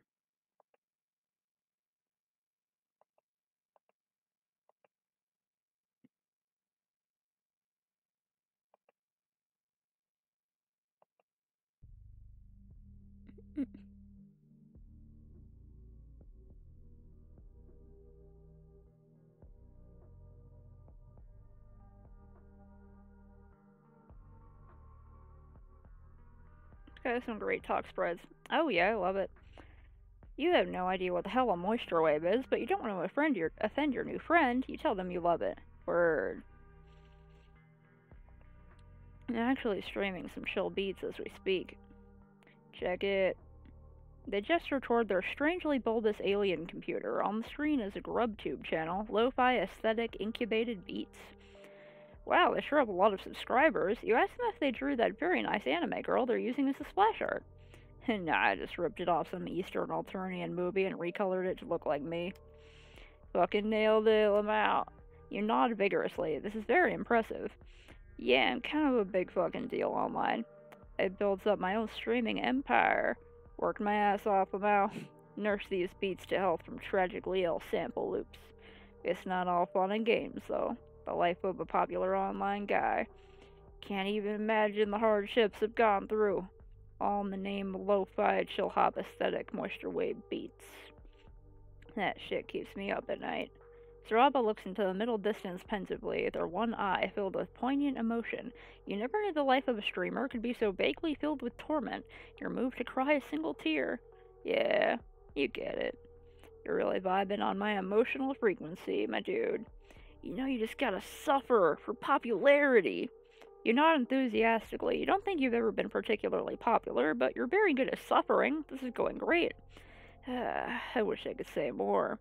Really get all emotionally vulnerable and share my tragic backstory, but ever since the incident, it's been so hard to trust new people, Amal. You feel me? The incident, this is so tantalizing. You just know that if you want to make a new friend, you're going to have to get them to confess their deepest insecurities and embarrassing secrets to you. That is how friendship works. You place a sympathetic hand on Saraba's shoulder. You know what, dude? You really want to be friends? Yes, you can't believe how pain-free and easy this experience has been. What a wonderful new friend you're about to make. You can practically feel the future bro embraces you two will surely share. They feel good. They feel right. Haha, you sure are eager. But, like, if we're gonna be friends, we have got to work on your look. Your aesthetic is basically hot garbage right now, I'm out. My followers can't see me hanging out with a fucking rando like this. I'm sure you understand. You aren't quite sure you follow. What's wrong with your look? You've always thought you had a simplistic charm, a face you could put on a logo. You're not sure if you're ready to change up for the tried and true classics for this newfangled teen. But you're so thirsty for Saraba's sweet friendship nectar, you need to taste it. You have to taste it. With a friend like them, you could really go places. You could be someone. You could finally be down with the hip youth of today. You tell Saraba you're willing to try anything to get into the esteemed ranks of their friend list. Well, damn. Hold up, I got an idea, Lamau.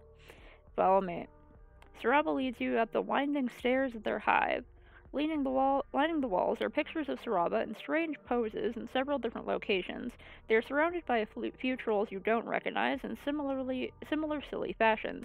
Fellow members of the Moisture Wave community? I really gotta take that shit down. They're all dead to me, Lamau. You want to ask if they meant that literally or not? You never know with trolls, but you keep your mouth shut. Best to not offend your new friend. Let's just move on and never speak of this again. Saraba leads you into a fairly large loft bedroom. This room is a bit less ostentatious than the streaming area downstairs. Here we are, Lamau. Welcome to my respite block. We're gonna get you hooked up, Lamau. If you're gonna be my new friend, you gotta look the part. For streams and stuff, you know. We have to make you a Chitter account, too. It's good for my image to have friends, Lamau. The pickings have been pretty slim ever since the incident.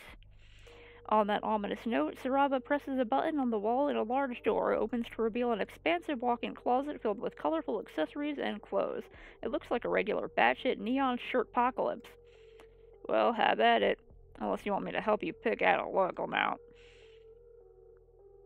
You know what? Let's see if that works. You admit you have no idea how to dress yourself. You could really use some expert advice from a teen. Oh shit. Cue the makeover montage. I'm gonna make you look aesthetic as fuck, Lamau.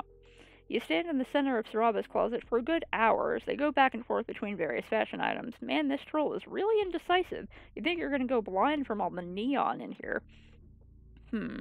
Alright. I'm done, Lamau. That was surprisingly hard. You have a hard-to-dress body, Lamau. Just in general, you're kind of fucked up looking, TBH. It's chill, though, because now you look fly as hell. You look at yourself in the mirror. Wow, radical, neato. Iconic. Now we just gotta get you up on the social medias, my dude. But first, selfie time, Lamau. You take a variety of cool selfies with Saraba. Wow, this is really going well. I'll just post these and promo you. You'll be internet famous in no time. Then we can finally be friends, Lamau. That's what it's all about, baby. That's what you've been working toward this entire time. Saraba's friendship is so close you can smell it. It smells pretty dank. It seems like people are really into you. Check it out. It's true. The likes and comments and subscriptions are just rolling in, huh? At this rate, you'll be more popular than me. You assure Saraba this will definitely never happen. All you truly desire is friendship, not fans. That's what they all say. Oh, my so-called friends. They were only in it because I was popular. No one ever gave a shit about me as a person, Lamau. I'm just a funny meme to them. Just a guy they can copy. You know, high bloods are always stealing my work, my look, my music. I'm the real influencer, but there's Violet Bloods out there taking my shit and getting twice the followers and tons of money. And I'm stuck here in this shitty high with no friends because they all turned on me. But it's cool. It's chill. I'm totally chill with it, Lamau. Something shifts in Saraba's expression as they get a good look at you. You tense up. Your new friend sure is acting weird. Ding! Saraba checks the notifications on their phone. What the hell did you do? Huh? What? You didn't do anything. You think you could just steal my look and get away with it? All my followers think you're the new big thing because you look like me. They want to know what the hell is going on. When's your new friend's stream? What's their sign? Are you kidding me? You haven't even done anything. You're just like all the rest. I still haven't done anything. No, you don't want to be like all the rest. You just want to be friends. I should have saved before the closet choice. It's too late for that now. You made me look like a fucking idiot. Now there's only one thing to do. I really didn't want it to come to this. But you left me with no choice. I'm writing a call-out post. No! Saraba types furiously on the device. You can't stand to look. This is the worst possible thing that could have happened. Now, no one will be your friend ever again. You'll be forced to live on the outskirts of society. A pariah. You can't even begin to imagine the things that Saraba must be writing about you. You must have fucked up so many things in your life to lead you to this point. There's only one thing to do. You stagger downstairs, past all the portraits of Saraba's ex-friends. You wonder if they met the same horrible fate as you. Their grinning faces taunt you with slivers of friendship that can never be. You burst out of the front door of Saraba's hive and make your way to a conveniently placed stump. You sit on it in complete despair. There's no point living anymore. With trembling hands, you reach inside. Oh my god, it's the suicide stump. It's the exact same panel. Okay, so that didn't quite go well.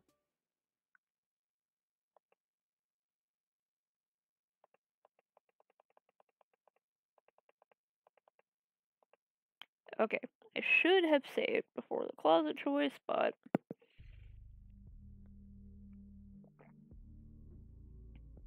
What does this do? Oh. Oh, okay.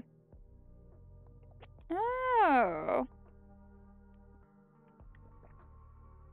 Pick out my own look? Do I get to play a dress-up game? You let Saraba know you are perfectly comfortable picking out your own look. You think you can figure out this fashion business easily enough? What could possibly go wrong? This is child's play. Yeah, man.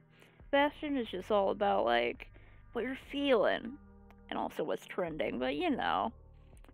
We're the ones that start the trends. You strike me as real influencer, Lamau. Go for it, my dude. You enter the closet tentatively. As soon as Saraba is out of sight, your stupid ego deflates like a farting balloon. You don't know the first thing about the hip youth alien fashion of today. This is going to be an absolute shit show, you reckon? You're fully prepared to make an utter fool of yourself. Well, might as well get started. You pick a few accessories off the shelves at random. A bright pink hat? Sure. You tilt it jauntily to the side. You're pretty sure that's cool. Sunglasses, definitely. That's a no-brainer. No cool guy would be caught dead without a sweet pair of shades. You select the most ostentatious pair available. You think you're getting the hang of this moisture wave aesthetic. You just have to look like the biggest tool possible. Several accessories later. Yeah. Wow, radical neato. Oh, my fuck. That shit is transcendent. Wow. You got me speechless. Just, damn. Look at you. It's like you're a whole new guy. A much chiller and cooler guy who I now gotta be friends with right now immediately. Now all we gotta do is debut you to my hundreds and thousands of followers, Lamau. This is gonna be fucking great. Let's take some selfies. Your heart is soaring. You did it. You really did it. You're down with the kids. Now Saraba wants to take the coveted selfies with you. This night couldn't be going any better. You may look like a complete asshole, but if it can win you popularity with a bunch of alien teenagers, then an asshole you will be. Selling out is amazing. Well, what are you waiting for? Get over here, we're gonna take some fees. You pose with Saraba for several selfies. They put their arm around you in a gesture of newly formed friendship. You are beaming with friend pride. Ah, hell yeah. These are turning out great. Damn, we're killing it. Now all I gotta do is post them. Saraba fiddles around with her phone for a while. You're so nervous. You've never been internet famous before. You hope the new fame won't change you too much, or maybe you do hope it will change you into someone with a ton of friends. And the likes are rolling in. Oh yes, I live for this shit. Haha, this one guy's asking if you want any of your quadrants filled. Oh, and this girl loves your shades. Damn, a lot of people are asking if you're single, Lamau. Don't go for it, though. My followers are fucking freaks, dude. You aren't sure what filling a quadrant is? Sounds like some kind of fucked up alien ritual? Basically. But if it's anything like friendship, you're all for it. Welcome to my twisted internet fame, Lamau. Let's chill out and listen to some beats. You vape? I got a pretty juicy rig downstairs. Before you know it, you're sitting on Saraba's couch watching them finagle with a horrifyingly elaborate vape rig that appears to be made out of some sort of living larva. You don't want to know. Saraba places their mouth on what surely must be a bug anus and inhales deeply. The rig makes an awful high-pitched rattling noise. You think you're going to vomit. Oh man, that's the good stuff. Here you go, dude. You take the trembling insect into your hands. Well, here goes, your final hurdle to eternal friendship and popularity. You vape vigorously, inhaling as much as you can. The vapor fills your lungs immediately. It burns a lot. You suddenly realize that you're not quite sure if this alien vape juice is compatible with your anatomy. You could have just inhaled a bug-ass full of poison like a fucking idiot. What a way to die. Your vision swims. Yeah, you got it. Just hold it in, Lamau. Tears stream down your face as you hold in your double lungful of insect gas. You sure are glad you have put on a pair of cool shades, or you would never be able to live this embarrassment down. You're not sure how long you're supposed to do this? As long as it takes. You can exhale now. You cough and sputter, green vapor spewing from your mouth straight into Saraba's face. You did it! You lived! Oh man, that was sick. Your head feels light and woozy, and you giggle. Haha, yeah, the two of you kick back and relax on the couch and you stare up at the ceiling. Whoa, when did that huge wasp nest get up there? Haha, crazy man. Saraba's music suddenly sounds a lot more interesting. Dude, today has been way chiller than I ever expected, Lamau. You are officially my best friend for life. Just promise me you'll never betray me, Lamau. You promise. This is incredible. You love your new friend. You watch as they effortlessly take another huge rip from their vape rig. I've been burned in the past, Lamau. It's not easy being popular online, especially as a low blood. I used to be such a fucking big shot. Got into sassy fights with high bloods on Chitter. Always had some shit to say, Lamau. Then shit got out of control. I'm a psionic, so bitches started reporting me as way more powerful than I really am, Lamau. Trying to get me all enslaved and shit so I couldn't keep up with my streams. It's all jealousy, you know? My stupid ass friends all turned on me so they wouldn't be targeted next, Lamau. So I took matters into my own hands, gouged out my fucking eye. It was sick as fuck. Can't use me as a battery, bitch. I still got a big following, but I don't really talk online anymore, Lamau. Better just stay under the radar and not piss people off. Just be chill. And if I don't get close to my followers, they can't try to use me. Of course, that just means I no longer have any goddamn friends, Lamau. Well, until you. You are truly moved. What a special bond you have formed with your new friend to have them open up to you about their darkest secrets. That's really sad, dude. This is the most significant and transcendent moment you have ever experienced. The two of you share a beautiful and tender bro embrace, the likes of which will never be replicated in this known universe again. For all time. Forever. Probably. You don't really know. You're high as fuck right now. High time. Yeah.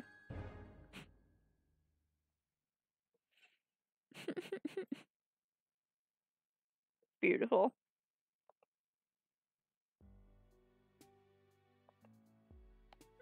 You sympathize with the drawbacks of online fame. I think I can do like one more. Volume 3 of Ladies Grey and Lucy White. Putting one foot in front of the other, you continue on through the strange alien world. Just when you think stuff is beginning to make sense, it all slips through your fingers and becomes even stranger and more alien. There does, however, seem to be one thing that remains constant through all planets and walks of life. That thing is friendship. You are on the prowl for more. It would have perhaps been wise to stay with one of your wonderful new friends until you're fully healed, but as Martha Stewart said, visitors like fish begin to smell after 3 days. You are almost positive Martha Stewart said that. Nevertheless, you soldier on in your endless quest for companionship. Where will your travels take you next? Skilla? Oh my gosh, is she a cowboy? Or Bronia Ursama? Is she a brony? Oh, Saley down. Bad. Oh my god, they're so cute. Cowgirl, cowgirl, cowgirl. As dawn approaches, you find yourself heading out of the big city and into the rustic outskirts. And take another sip of my tea.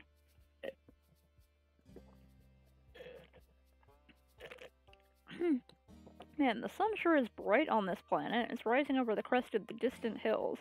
A huge, fiery ball. The later it gets, the bigger and bigger it grows. Way bigger than you've ever seen the sun on Earth. But get out of there. What's that smell? Could it be your flesh beginning to sizzle? Fantastic! You love the country. No wonder the nightlife seems so active on Alternia. They're all nocturnal to avoid brutal daily roasting. You reach into your pocket for your cool new shades, but you would appear to have left them at your friend's house. Fuck.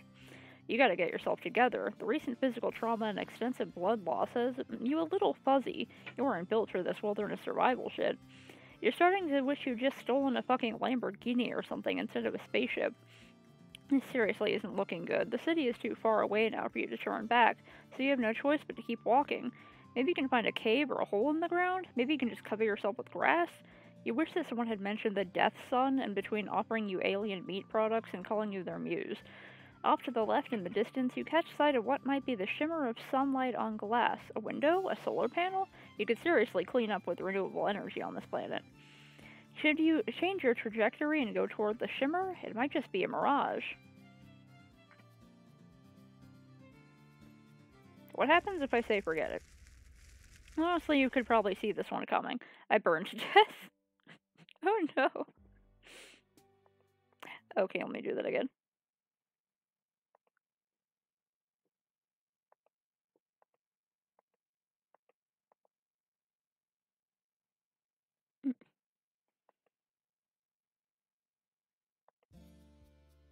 Go toward the shimmer.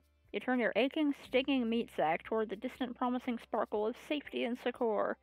You focus on just staying upright one step at a time. Just keep swimming or whatever. God, this sun though. You need SPF 5 million for this nonsense. But then, almost like it has packed itself up to come scuttling to meet you, you suddenly find yourself in front of a long, low structure. You let out a yelp of anguish, pounding on the door. At least you hope it's the door. What in the world? The door opens and you fall inside with one of the most pathetic whimpers of your career. I hope that sounded pretty pathetic. Blessed darkness closes in on you. From right beside you comes a snuffling yip like some joker is making fun of your dire situation. Something warm and wet glides across your stinging cheek. Hold on, lady. Give him some room. A pair of hands helps you sit up gently. Your eyes haven't adjusted enough to make out more than a couple shapes, one upright and one lower to the ground. What are you doing out here? Can you stand?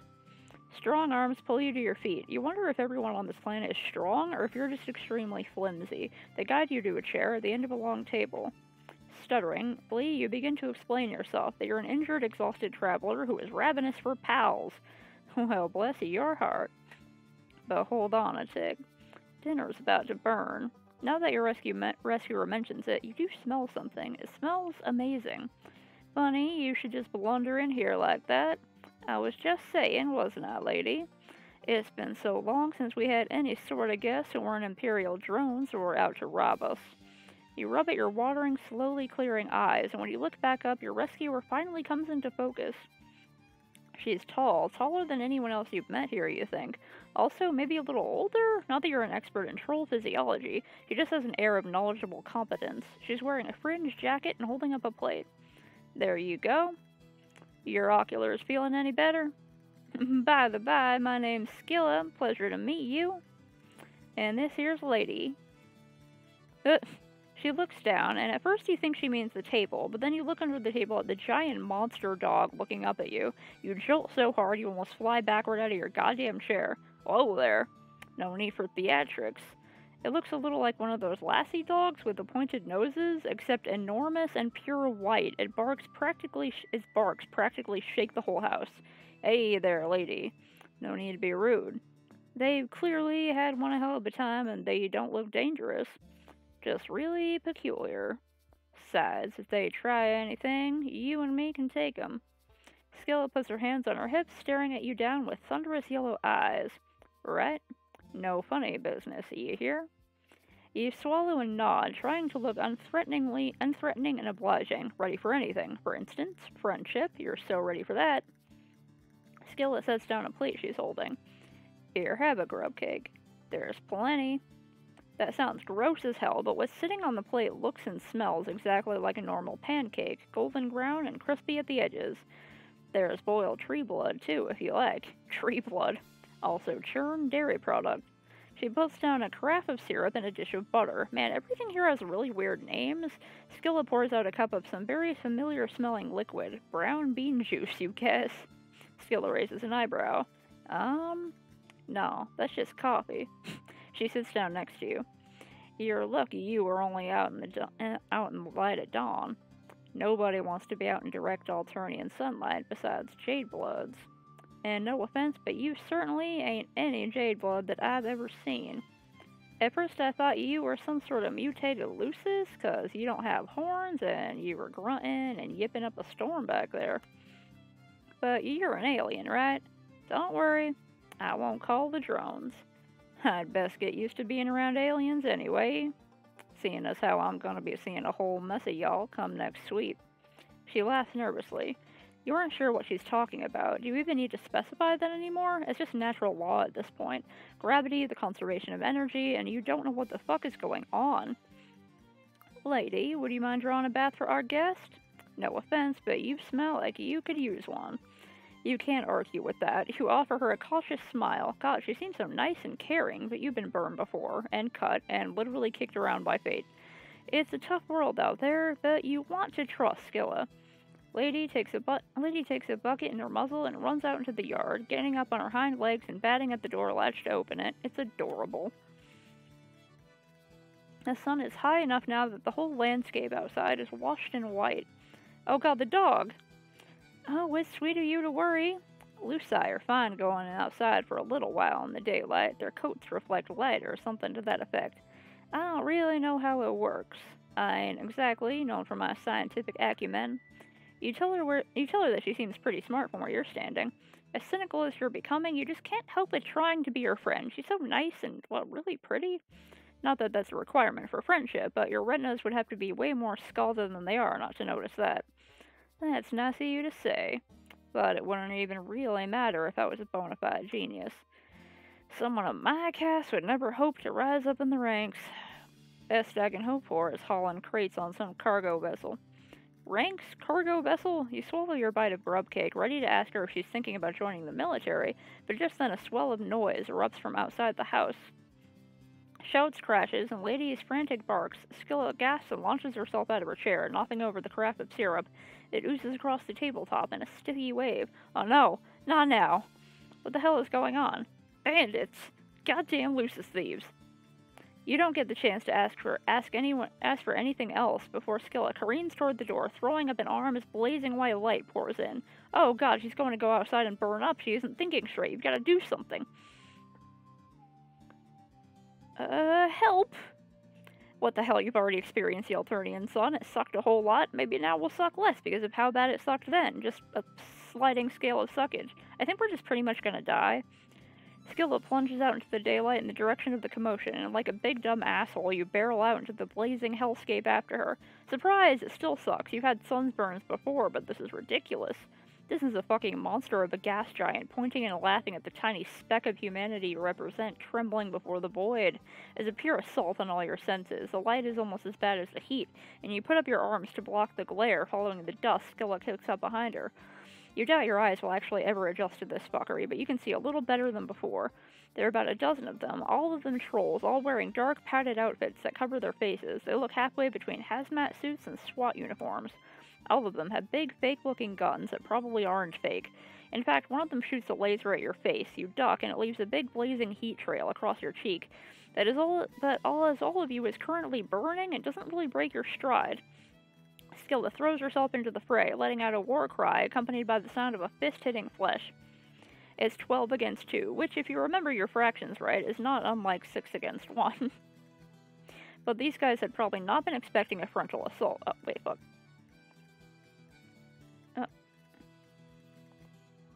These guys had probably not been expecting a frontal assault, and they had definitely not been expecting a Skilla, who is frankly fucking terrifying.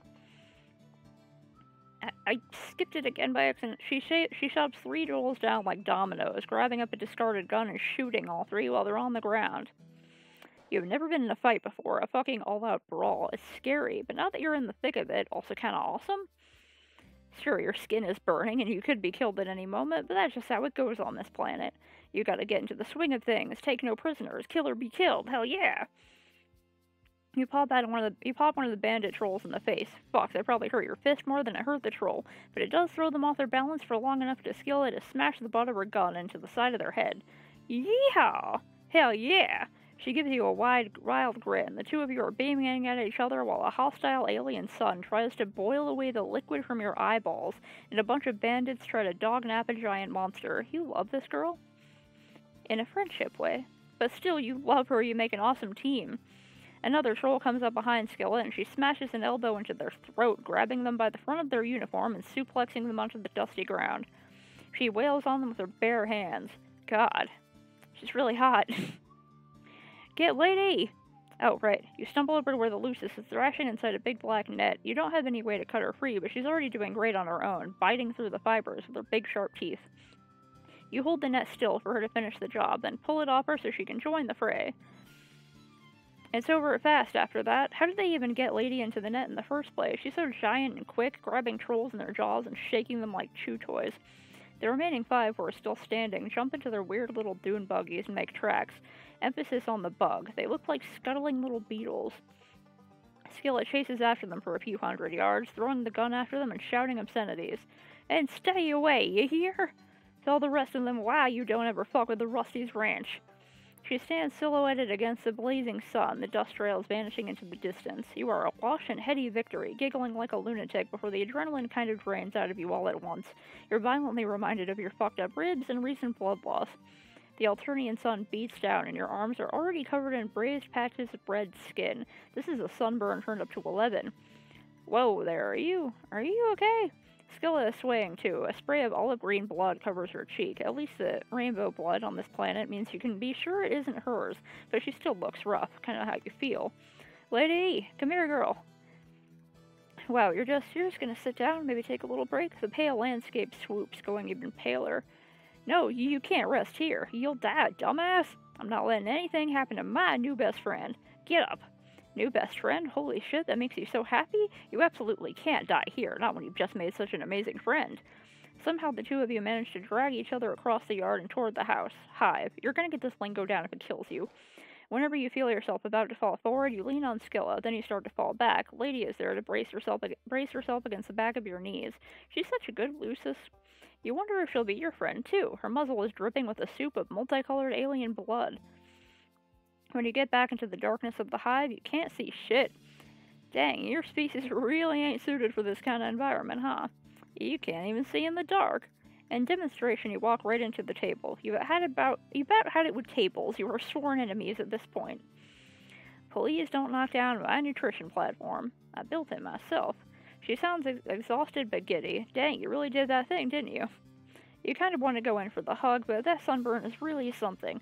Feels like tiny needles piercing your arms and cheeks. The back of your neck is a colony of fire ants. Oh yeah, feels real bad, don't it? Come here, there's only one cure for sun rash. Scylla takes your hand. Gosh, this is next level friendship stuff. She leads you through her hive, and who knows if you're ever going to get all of your vision back. Maybe you're just blind for life. You'll have to get a cane and a whimsical aesthetic and learn to navigate the world by smell alone. No, that would be stupid. I understand the reference. Here we go. My coop isn't huge, and you're kind of scrawny. What are you waiting for? Take your clothes off. Man, the sun must have fucked with more than just your eyes. You could have sworn Scylla just told you to take your clothes off. You are seriously not getting into my Recuperacoon and those filthy rags. I'm not even sure what those clothes were supposed to be originally. Yeah, you weren't so sure about your look either. Another new friend of yours told you it was rad, but you were both a little high at the time. It might be a little high right now. You wonder if sunstroke causes auditory hallucinations. Also, you don't know where the Recuperacoon is. Really? Then what the heck do you sleep in on your planet? You hear rustling followed by the sound of clothes hitting the floor, then weird gloop gloop, like someone getting into a bathtub, only thicker. If a troll didn't have soap, or well, I don't really know what would happen, but I reckon it wouldn't be great. It can speed the healing process for burns and small wounds. I'm not sure what it's going to do to your weird alien anatomy, but I don't see how it's going to make it any worse. You tell Scylla that in your experience, things can always get worse, especially from her perspective right now, since she's about to see you naked. Nothing like a little self-deprecating humor as an A-plus cover for crippling insecurity. Scylla laughs. Come on now, I'm sure you're a perfectly healthy example of your species. Just get in already. I promise this isn't any sort of pale solicitation. Or flush for that matter. I know it's awkward, but I only got the one coop. Right, okay, yeah, you can totally do this. You can make this not weird. Of course, you trip taking off your goddamn pants and Scylla starts laughing all over again. Not in a mean way, more in a chill, please join me in my slime bathtub, old chum kind of way. In a non-awkward way. In a friend way. Yay!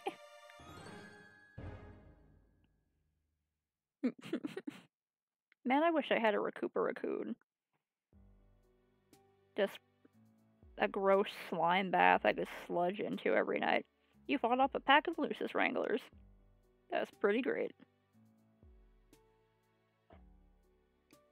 Alright, well, it's about 6 right now, so I gotta head out, but this is pretty fun. There are... Okay, I still have the other half of this one to do.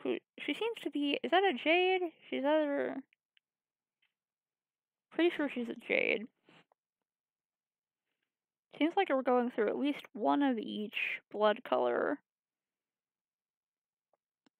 So we got,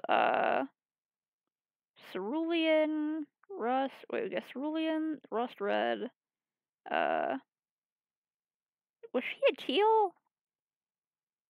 I think she might have been a teal. Yellow, sort of that Were they both Rusties? Okay, he's like a red rust and she's like an orange rust. So a little bit higher up, and I think she's a jade. Wait, that looks like a teal. Hmm. Okay. So it doesn't look like we're getting just one of each. Sometimes there's two of each, and it's just sort of going through. Alright, well, next time it'll be her, and then it'll continue on to these characters. Sweet. Alright, I'm gonna sign off for now. I'm gonna let my vocal cords rest. Yep. See you later.